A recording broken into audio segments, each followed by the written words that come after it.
பிரதோஷ விரதத்தை எப்படி இருக்கணும்? காலையில எழுந்த உடனே நீராடி விட்டு சிவபெருமானுடைய நாமத்தை நாம உச்சரிக்கணும். சிவாய நமக. உபவாசம் இருக்க முடிந்தவர்கள் உபவாசமாக இருக்கலாம். உபவாசம் இருந்து மாலையில சிவனுடைய ஆலயத்திற்கு சென்று சிவபெருமானுக்கு 4 மணி 4:15 இருந்தே கோவில்ல பூஜை எல்லாம் ஆரம்பிச்சிருவாங்க.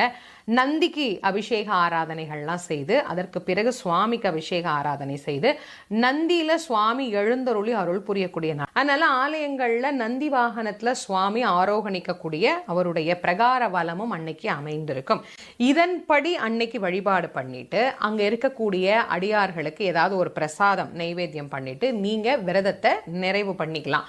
ஒவ்வொரு பிரதோஷமும் இது போல விரதம் இருந்தோம் அப்படின்னா சிவபெருமான் நந்தி அப்படின்னா சிவனிடத்தில் வளரும் அன்பையும் நிலை பெற்ற அன்பையும் உடையவர். அதனால அவருக்கு பேர் என்னன்னா நந்தி அப்படின்னு பேர்.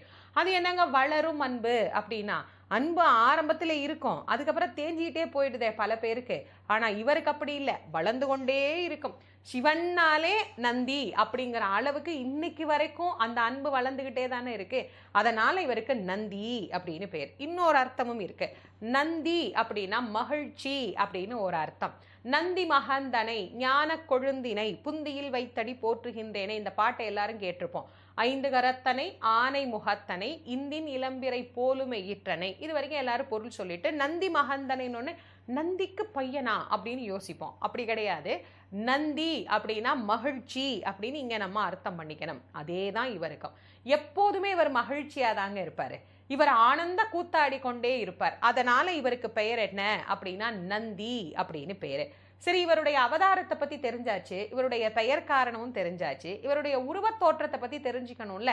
ஒரு மாடு படுத்து இருக்குது அப்படின்னு நந்தனார் சிவபெருமான் கிட்ட சொல்லும் போது சொல்லுவார், வழிமறைத்து இருக்குதே, இப்படி ஒரு மாடு படுத்து இருக்குதே, இது எப்ப சுவாமி விலகும், கொம்பு வச்சிருக்குதே அப்படின்னு. அந்த மாட்டினுடைய தோற்றம் தான் இவருடைய தோற்றம்னா, அது மட்டும் இல்லைங்க, இவருக்கு ஒரு அற்புதமான தோற்றமும் இருக்கு.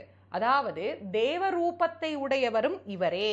அந்த ரூபம் எப்படி இருக்கும் அப்படின்னா, 4 கரங்கள், மான், மழு, தண்டம், பொற்பிரம்பு, தலையில மகுடம், பாம்பு, வெண்பிறை, ஏன் இவருக்கு நெற்றிக்கண் கூட உண்டு.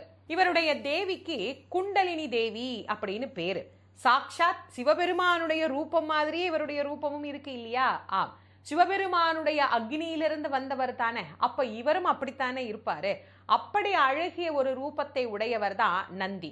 இவரை அதிகார நந்தி அப்படின்னு ஒரு சில இடத்துல நம்ம சொல்றத பார்த்திருக்கோம். இவர் பூமியில வந்து தவம் பண்ணி சிவபெருமான வணங்கணும்னு இவருக்கு ஒரு ஆசை. சிலதா முனிவரினுடைய மகனாக பூமிக்கு வந்து இறைவனை வணங்கி தவம் செய்த வரலாறும் இவருக்கு உண்டு. அதோட மட்டும் இல்லைங்க, திருமழப்பாடி அப்படிங்கிற அழகான திருத்தலத்துல அங்கே இருந்த அந்த அம்பிகை குண்டலிய வெளியிலிருந்தே நந்தியை வணங்கலாம். வணங்கிட்டு உள்ள போய் சிவபெருமானை உள்ளன்போடு வணங்கணும். எந்த சன்னதியில நீங்க வழிபட்டாலும் சரி, ஒரு விஷயத்தை மறந்துடாதீங்க, கண்ணை மூடி கடவுளை கும்பிடக்கூடாது.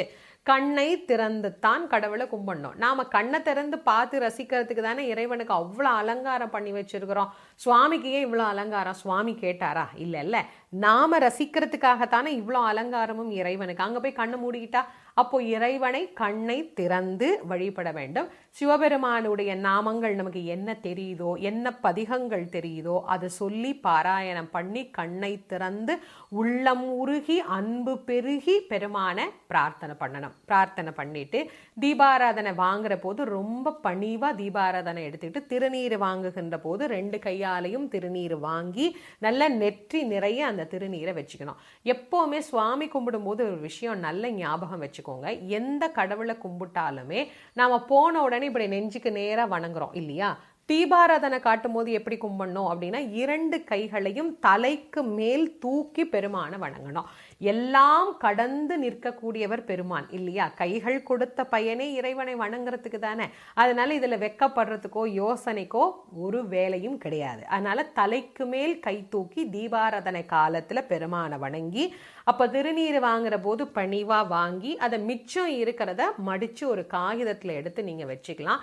ஒவ்வொரு சன்னதியாக சிவன் கோவில்ல வழிபட்டுக்கிட்டே வந்தோம் அப்படின்னா சண்டிகேஸ்வரர் இருப்பார், சண்டேஸ்வரர்னு சொல்லுவாங்க, சண்டிகேஸ்வரர்னு சொல்லுவாங்க. இப்ப எல்லாரும் அவருக்கு இன்னொரு பேர் வச்சிருக்கிறாங்க, செவிட்டு சாமி அப்படின்னு. ஏன்னா எல்லாரும் கைதட்டி அவரை செவிட்டு சாமி ஆக்கிட்டாங்க இல்லையா? நியாயமா அவர் யார் அப்படின்னா, சிவன் கோவில்ல கணக்கு எழுதுற சரி, என்ன கணக்கு எழுதுறாரு? போற வரவங்க கணக்கா எழுதிட்டு இருக்கிறார்? கிடையாது. சிவன் கோவிலில் இருந்து யாரெல்லாம் என்ன சொத்து எடுத்துட்டு போறாங்க அப்படிங்கிற கணக்கு அவர் எழுதிட்டு இருக்கிறார். அவர்கிட்ட நாம என்ன பண்ணணும் அப்படின்னா, சுவாமி, இறைவனின் கருணையை தவிர வேறு எந்த பொருளையும் இந்த ஆலயத்தில் இருந்து என் கைகளில் நான் எடுத்து செல்லவில்லை அப்படின்னு காட்டுவதற்காக கை ரெண்டையும் இப்படி தொடச்சி காட்டணும். தட்டக்கூடாது, தொடச்சி காட்டணும். ஒரு காலத்துல எல்லாரும் அப்படிதான் கும்பிட்டோம். இப்போ அப்படி தொடைக்கிறத பார்த்து பார்த்து ஏதோ தட்டுறாங்க போல இருக்குது அப்படின்னு நினைச்சு இப்ப எல்லாருமே தட்ட ஆரம்பிச்சு அவரை செவிட்டு சாமியா மாத்தியாச்சு. நியாயமா அவருக்கு காது நல்லா கேட்கும்.